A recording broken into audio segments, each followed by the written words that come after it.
Probability mass function, or PMF, of a discrete random variable, tells us how likely it is for that variable to assume each of the possible outcomes from its sample space.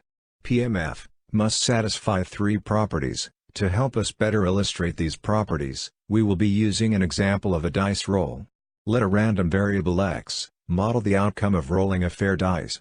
We can use PMF to denote the probability of rolling a number 3, as P of x equals 3.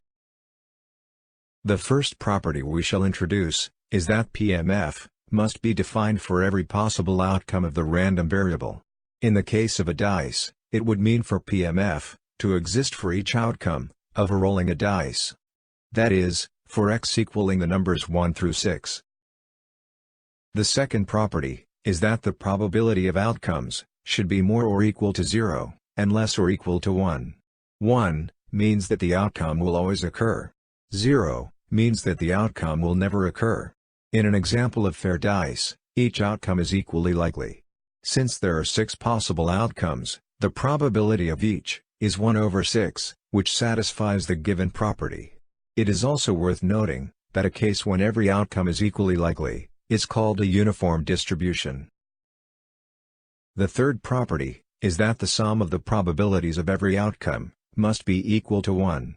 In our example, each of the 6 outcomes has a probability of 1 over 6. If we sum these probabilities, we will see that they are equal to 1, and satisfy the condition.